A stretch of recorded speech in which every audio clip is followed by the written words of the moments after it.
text today, Hebrews 11:24 to 29. Open your spiritual ears and be nourished in the word of our living God this day. Hebrews chapter 11, beginning with verse 24. By faith Moses, when he had grown up, refused to be known as a son of Pharaoh's daughter. Moses chose to be mistreated along with the people of God, rather than to enjoy the pleasures of sin for a season. Moses regarded disgrace for the sake of Christ as of greater value than the treasures of Egypt, because Moses was looking ahead to his reward. By faith, Moses left Egypt, not fearing the king's anger. He persevered because he saw him who is invisible. By faith, Moses kept the Passover and the application of blood, so that the destroyer of the firstborn would not touch the firstborn of Israel. By faith, the people passed through the Red Sea as on dry land, but when the Egyptians tried to do so, they were drowned. Friends, this is the word of the Lord. Thanks be to God. The CDC, the Center of Disease Control in America, has called it a national epidemic. Yes, America is in the midst of an epidemic. The epidemic of suicide. In the last decade, the Center of Disease Control talks about an estimated 60% increase in suicides in these United States. That means there's one American suicide currently every 12 minutes. About 6 people during this worship service. And there's no immunity because you're in a certain age or social class. From the very youngest of us, as young as 9 or 10 years old, to the most elderly, the richest and the most recognizable, to the forgotten and the impoverished. 105 deaths by suicide in America every day now. 250 attempts daily. It only assures that the epidemic will increase exponentially. With this being in mind, the CDC, our National Center of Disease Control, has elevated suicide to becoming one of the top 10 killers in America, along with heart disease, accidents, diabetes, and cancer. That is indisputable evidence, indisputable. Friends, that we, our neighbors, your children, your co-workers, all Americans this morning are in critical need of something better. We need better living. That's what I want to talk about this Sunday. From my earliest days, my first Sunday school teacher was my mother, and I was always so impressed about how she knew all the answers in the Sunday school class. And then as I got to be a young adult, I realized that teacher's guide has the answers to all the questions printed in it. And way back then, when Tommy and I were boys and dinosaurs ruled the night, we went to Sunday school and we were taught with something called, do you remember, the felt board? And an audio-visual equipment, little cartoon cutouts of all the biblical characters, and you'd stick them on the felt board and you'd tell the story. And Mom began, and here's Moses. And what Moses did was he wrote the 10 Commandments, put a little tablet up there on the felt board, and he led the people to freedom from Pharaoh, and there was a picture of the water parting in Pharaoh. And I remember that day because Moses, it's probably been used more.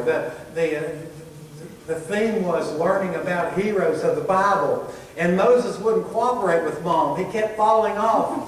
She'd put one up, and Moses would fall off. She'd pick him up.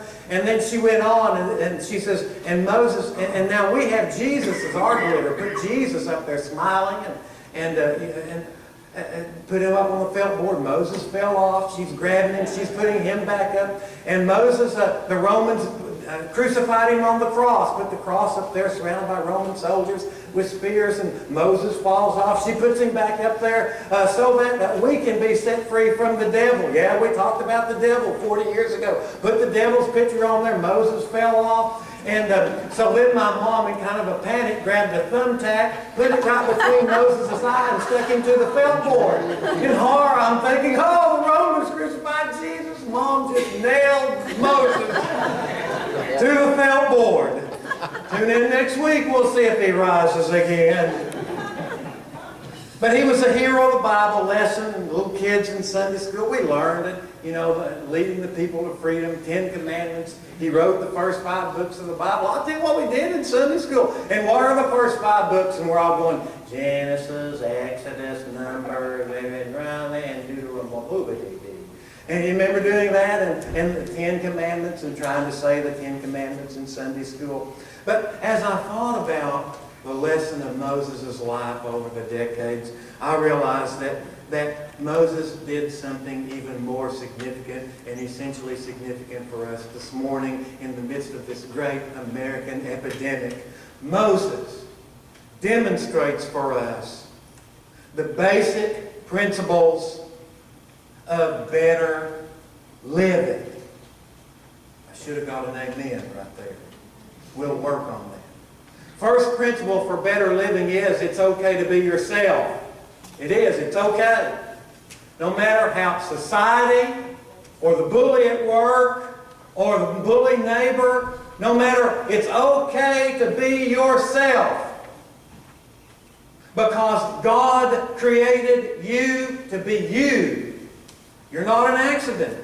There's things that God needs done that only you can do. First principle for better living is it's okay to be yourself. By faith, Moses realized that he was not going to live a lie. Read with me verse 24. By faith, Moses, when he had grown up, refused to be known as the son of Pharaoh's daughter. You see, he refused. When? When he grew up. It's a sign of maturity. We're not going to try to be someone I'm not any longer. He realized that he was not the son of Pharaoh's daughter. He realized he was not the nephew of Pharaoh. He realized that he was none of these things, but he was a child of God. And when Moses realized who he was, he decided that he would no longer live the lie. The first principle of better living is simply this. It's okay to be yourself, the person that God made you to be. And allowing yourself to become yourself is the most liberating moment you'll ever have in life. The pressures, the social pressures, the manipulation, all suddenly you'll be immune to it because you will know who you genuinely are. Attempting to live, portraying yourself as somebody that you are not, is a surefire recipe for an ulcer, for an addiction, for depression, and yes, suicide. First principle to better living is give up trying to be somebody that you're not. Moses had this identity crisis. He was not born a royal son in the royal house of Pharaoh where he ended up. He was born to the lowly house of Hebrew slaves. And Pharaoh in that day, it's the Haspus dynasty. If you read about it in Egyptian history, it's all historically correct. Pharaoh in that day realized that the people of God over there in Goshen were prospering better than anybody else in the nation. And so instead of going down there and asking those people what they had going for them and trying to share that with everybody else and make everybody prosperous, for some reason he thought the appropriate policy was to exterminate their infant children. Who thinks like that? A madman, a sociopath, a sinner.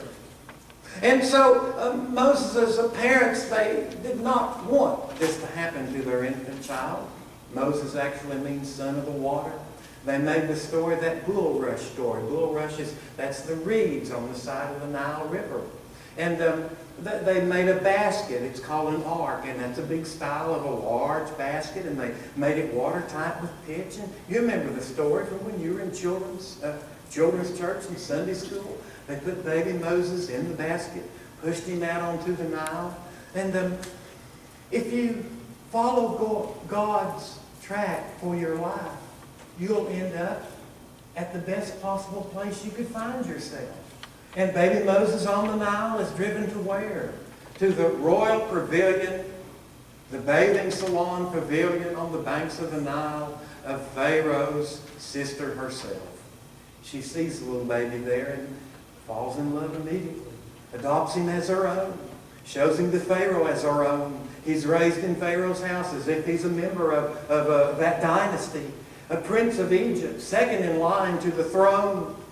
But when Moses discovered who he really was, when he had grown up and realized that he was not of the house of the pyramids, that he was not of the faith of the idolaters, he realized he was a child of God. And he realized that first principle that'll empower your life and mine today. Be yourself. Always remember to be yourself, the person that God created you to be. And this is our identity problem today. America, I'll speak to all of our neighbors today. This is the problem. We have forgotten who we are. Friends, you're not children of pyramids or idols.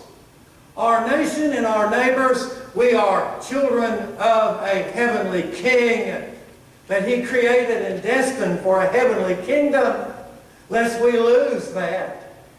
You are created in the image of God, to be a child of God, adopted of God, beloved of God, forgiven of God, because of what Jesus Christ has done as God, that we might live as disciples in this life unto all life eternal. Would somebody please say amen? Amen. Because you know it's the truth. So always remember who you are and be the person that God created you to be. And when you accept who you are and whose you are, do I need to explain? You're God's child. That's the first principle. First principle of better living I see in the example of Moses' great and faithful lifetime. A second principle of better living, maybe you found your sermon outline. It's all there in the notes. I know it gets complicated after a while, but us country boys are very academic about things. You could snicker at that one. The second principle of better living is accept responsibility for your own life. This is self-responsibility. Notice that Moses made these decisions when he had grown up. This is a sign, a benchmark of personal, spiritual maturity. When you have grown up, you accept responsibility for yourself. And the first sign of that is when you stop saying, it's not my fault. When you give up, when you sacrifice, blaming everybody else for your problems, your circumstances, what life has turned you, and when you realize it's time to change. There's been this problem. I'll accept my responsibility in it, and I'm going to make changes to myself so that when that problem comes up again, I won't be a part of it, or it just won't happen again. Second principle of better living is when you learn to be responsible for yourself. Because the choices you make today will determine the quality of all your tomorrows and of all our tomorrows. Second principle of better living that I see in the life of Moses? Well, it's about maturity, learning to accept responsibility for yourself. Culturally, we are taught, and if you don't accept responsibility for yourself, then you'll just kind of ad hoc, default, start doing what culture authenticates or approves. And culturally, watch the news, watch people that are in the news, those media personalities. It's all about learning to pass the buck. Better living begins when we put a halt to it all and learn to take responsibility for ourselves. And self-responsibility is not all, it has another dimension too. It's not just about learning not to blame other people and make changes so that we don't repeat the same things over and over again. But self-responsibility also is the dimension of learning to live apart from other people's accomplishments. Moses grew up. He realized he had to make the choices. He became self-responsible. And he decided that he was not going to live off the accomplishments of Pharaoh, or the pyramids, or his idols, or his sisters. He decided that he would not live off their accomplishments, their prestige, their power, and he would become responsible for himself. Now, what does that mean to a child of God, you and I today, to our friends, to our children, to our grandchildren? What that means is you have to personally choose to make your connection to Jesus Christ and to hang on to that connection for your entire life. You have to make that choice. Excuses will not count when you stand in glory for all eternity. You won't be able to stand there and go, it's too hot, too cold, too short, too long, too sleepy, too jumpy, too early, too late. You have to choose. And any choice besides yes, Christ, is a no. You have to choose not to live on the accomplishments of, well, Mama used to teach Sunday school, surely I'm a Christian. Or great-granddad was on the building committee, surely I'll go to heaven too. You have to choose to have your own and to nurture your own, maintain and live faithful in a connection to Jesus Christ. It's up to you to be responsible. And that's the second principle of better living. Read with me today. Your happiness is determined by your character, and your character is determined by your choices. Third principle of better living that I see as I reflect about, well, Moses' life, I didn't tell you, but in the Old Testament, he's the hero of faith for me for many years. The third principle that I've grown into my life, and these are a part of my life. I'm sharing very personal things with you this morning. That the third principle is you have to have a value system. And not just any value system. Moses decided and chose for himself to live by a godly value system. And if you don't have a value system, a code that you live by, then ad hoc, the world, the flesh, and the devil will make one up for you, and you'll just default to it. Moses had a value system that set him free from the idols and pyramids and powers and social pressure of his day so that he could become the man of God that God had him and made him to be. Third principle of better living is to establish a value system in your life, because that is the answer to the question that defines who you are. What is important to me? Read with me verse 26. Moses regarded disgrace for the sake of Christ as of greater value than the treasures of Egypt, because he was looking ahead to his reward.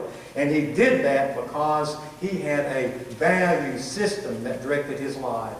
Now, culturally, sometime, and Moses had plenty of time to make this decision. 40 years as a prince, 40 years as a shepherd, 40 days at the burning bush, 40 years leading the people, 40 days on Mount Sinai, the Ten Commandments. Somewhere early along on the way, he made the personal decision. He knew who he was. He knew he had to be responsible for himself, to have a godly value system that would direct his life. that would calm the chaos of this life, that would make him immune from the pyramid or the cultural pressures that possess us. And the cultural pressures in our world is the same.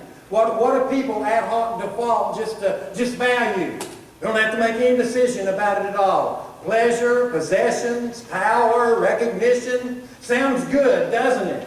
Not to me. It sounds like one of the Kardashians. Have you kept up with their life and their lifestyle and how it's going for them lately? Do any of you want to be a Kardashian? Absolutely not. So why would we ad hoc default to those kind of cultural values? Moses discovered that that God's purpose was more valuable than popularity. He realized God's purpose.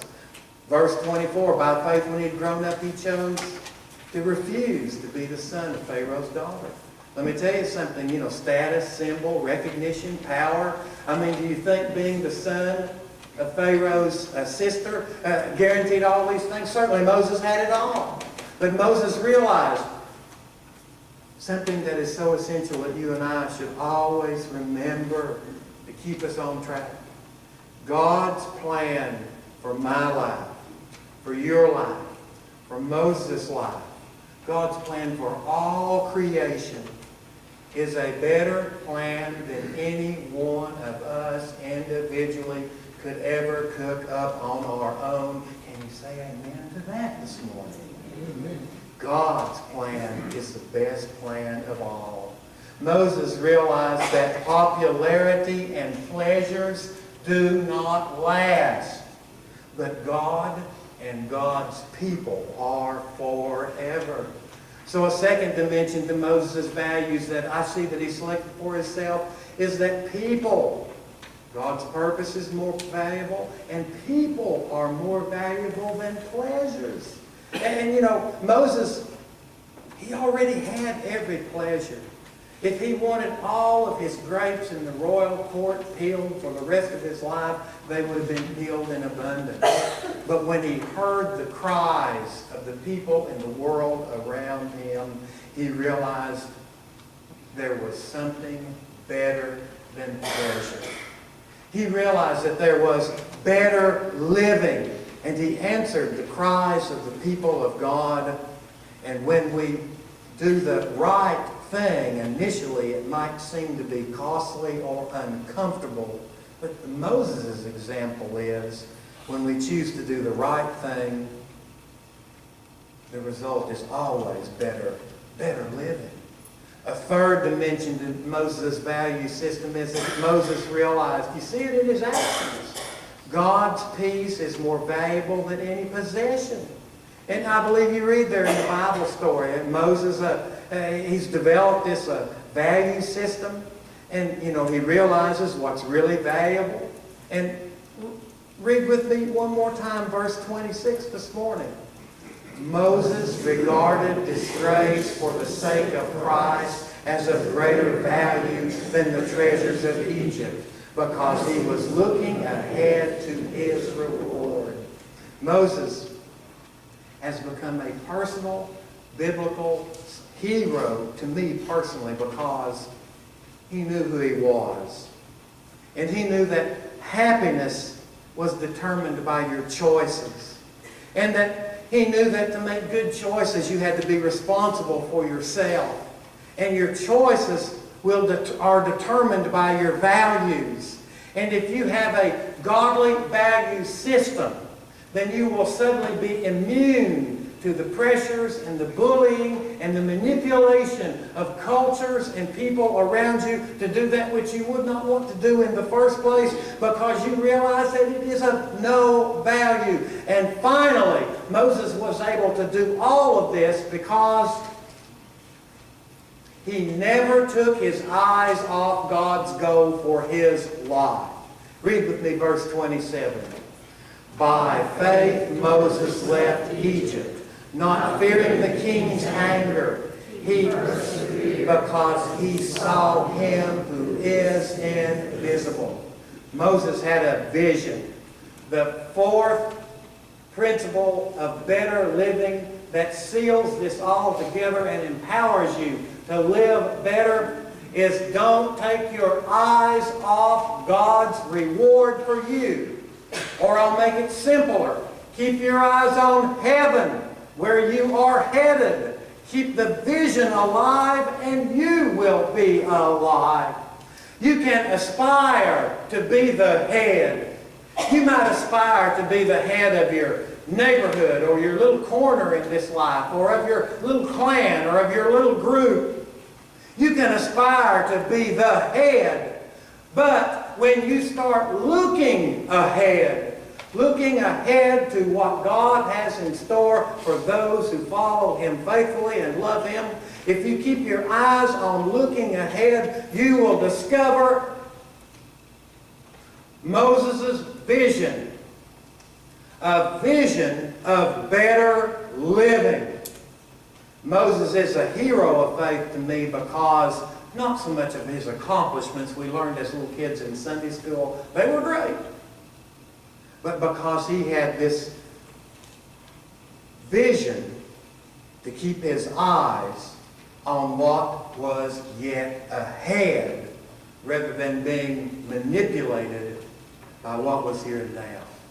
This vision that Moses had, this vision, when your eyes are on the invisible God, the visible problems around you and obstacles, that's just a reminder that you're not looking at Christ at that moment. Moses was faced with enormous problems from our vision perspective. I mean, come on, leading 2+ million people across the most arid and desolate area on the planet. What about resources for their travels? Where would they come from? An enormous problem. Did Moses give it a thought or a concern? Biggest problem Moses had was how to organize the people for the daily morning collection of the manna that God provided in the wilderness. You might think it is a great obstacle that Moses was told to go to the most powerful man on the planet and instruct that man in the name of the Lord to let 2 million+ slaves go free, for free. That might sound like a big challenge, but for Moses, it was nothing. His eyes were on what came ahead. And his obstacle was, his big problem. Who will be the first one to step out on the dry Red Sea banks as the water parted? Read with me the wisdom from the New Testament about this. 2 Corinthians 4:17. For our light and momentary troubles are achieving for us an eternal glory that far outweighs them all. So we fix our eyes not on what is seen, but on what is unseen. Since what is seen is temporary, but what is unseen is eternal. 146,000 days, 40 years, Moses, every morning sang to God as a shepherd. Is today the day? Is today the day? Is today the day I can go back to Egypt and be your deliverer? Is today the day? Moses, in spiritual maturity, he learned that the not now, wait till the right day was not God's no, but it was wait for the right time. This is the test of faith that we all must pass. How long can you wait? Can you hold on to the vision of what God has ahead for us all long enough? How long can you wait? Moses refused to give up because he had the vision. He could have. It's too long, it's too hard, God's not doing enough, I can go out and do this on my own. But he waited. How long can you wait for what you have been praying about? For the right moment for God to move and act in a mighty way? What discouragement, depression, desperation are you facing this morning? Whatever it is, get your eyes back on the vision. Don't give up. Don't commit spiritual suicide in a land of an epidemic of suicide. It's not an option. It's not a solution. God is offering to us all, say the two words with me, better living.